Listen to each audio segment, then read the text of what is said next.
In this video, I'll share 3 tips that if used right will take your communication game to the next level. Words are tools used to direct people's attention to sections of reality. Imagine controlling the direction where everyone is looking. That's the power of communication. Here's how I went from spacing out in conversations to paying 100% attention to people.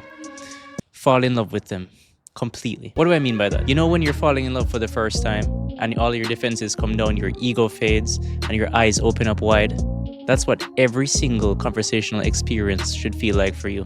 Think of their words as a golden mist. Be fully immersed in their spirit as if you're absorbing the very essence of this person with every single word that they share. But then again, some people have words that are like a black mist. People like that, just avoid them completely. I bet nobody's ever told you that there's a way to successfully talk to strangers without feeling awkward. Well, I have a formula that I've been working on that I borrowed from Alex Hormozi's book, $100 Million Leads. It's a book about sales and marketing, but that's kind of what socializing is. You can use this on a sales prospect like it was originally intended, a crush, or maybe just somebody you want to practice socializing with. And the framework is as follows. Acknowledge, associate, and ask. Here's an example. Acknowledge. Your quads are phenomenal. Oh, thank you. Associate. Are you an athlete? No, I just work out a lot. Ask. Okay, gotcha. Well, I've been trying to work out more and I've been trying to do more legs, but yours seem really impressive, so I thought I'd ask, what exactly is your workout routine like? My name is Tonio, by the way. This framework works under 2 conditions. 1, your approach is genuine. Even if you're interested in conversing about other things, the thing that you approach them for should be real. The workout, for example, maybe I really and truly was interested in finding out about the routine to get those quads. You can't fake it.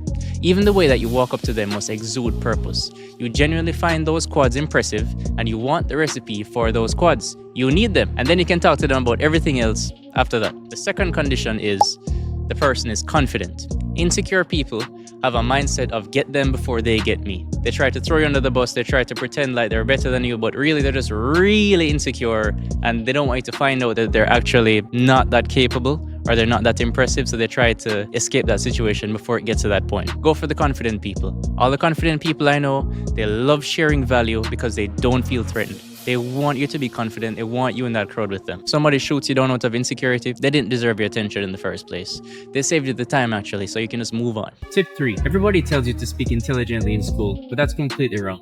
Here's what you should do instead. Talk like Donald Trump. This isn't about politics. It's about communication. Every idea that you bring across should be clear, concise, and easily digestible by a wide audience. Unlearn sounding smart and use simpler words. People like you more too. I really wish I thought of this communication hack earlier on because it can make people pay more attention to you, especially in group settings. I remember having to make a presentation as part of my final grade for one of my engineering classes back in college.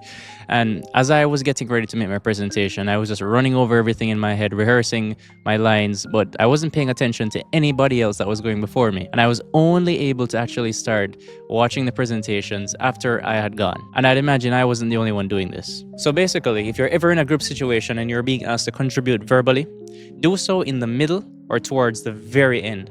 Unless for situations like a board meeting where you have multiple persons speaking and then one decision maker at the end.